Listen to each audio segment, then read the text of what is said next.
سورہ البقرہ 34واں رکوع۔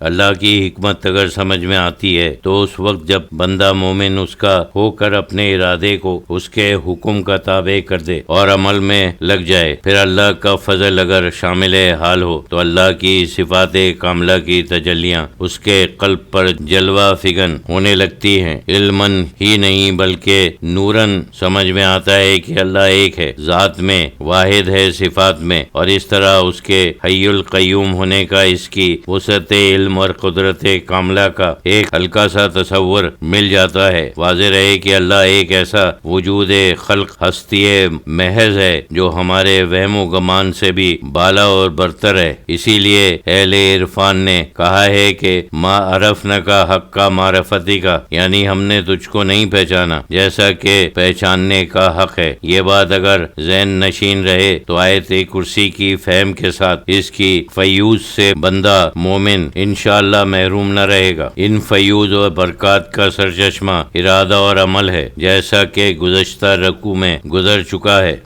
یا ایھا الذین آمنوا انفقوا مما رزقناکم من قبل ان یأتی یوم لا بیع فیہ ولا خلۃ ولا شفاعۃ والکافرون هم الظالمون۔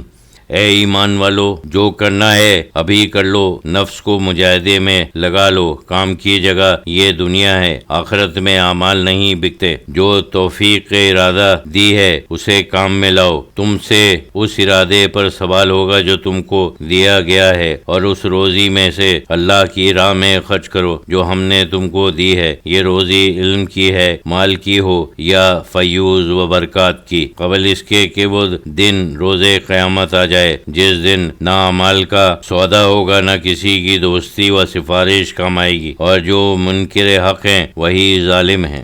یعنی ان کو ان کے حال پر چھوڑ دو، سنو اور سمجھو کہ کیا کہا جا رہا ہے۔ اس نعمت کو لو، یہ آیت الکرسی ہے، فیوز و برکات کا چشمہ ہے، اس میں توحید باری تعالیٰ کا بیان، اس کی عظمت و شان کا ذکر ہے۔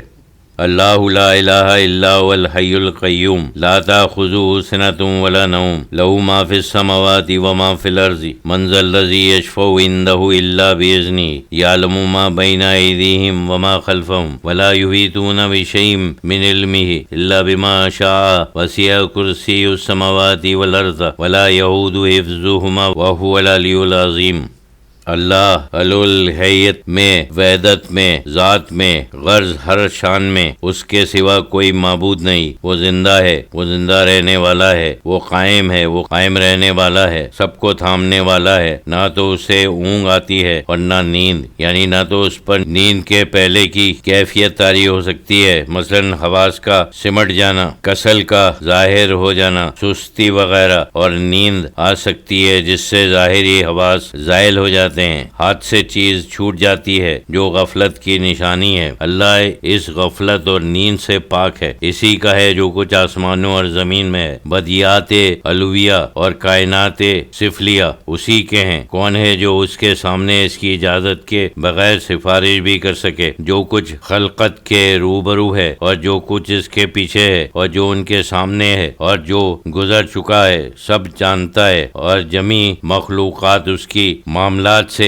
کسی چیز کا احاطہ نہیں کر سکتی مگر جس قدر کے وہ چاہے، اسی قدر اس کو معلوم ہو سکتا ہے۔ یاد رکھو کہ اطاعت علمی بندے کو نہیں مگر وہ اطاعت علمی سے بندے کے ساتھ ہے۔ اسی کی کرسی سلطنت ہے، سلطنت نے اس کی وسعت علم اور قدرت نے تمام آسمانوں اور زمین کو اپنے میں سمویا ہے۔ اس کی بادشاہی تمام آسمانوں اور زمین پر محیط ہے، اور اس پر ان کی حفاظت و نگرانی قطعاً گرا نہیں، اور وہ بلند مرتبہ بڑی عظمت والا ہے۔ وہ مدرکات و محسوسات میں نہیں آتا، یعنی آیت بالا جس کو اعظم آیات کتاب اللہ کہا گیا ہے، آیت الکرسی کہلاتی ہے۔ اس میں توحید ذات، اس کے تقدس اور عظمت کو نہایت ہی بلیغ انداز سے سمجھایا گیا ہے۔ صوفیہ کرام نے آخر رکوع تک کی آیت کو آیت الکرسی میں شامل فرمایا ہے۔ اللہ کے ان صفات اور کمالات کو دیکھ کر بھی اگر کوئی اس کی عظمت کا قائل نہیں ہوتا اور محسوسات و معقولات میں اس کی لامنتہائی ذات کو لائے بغیر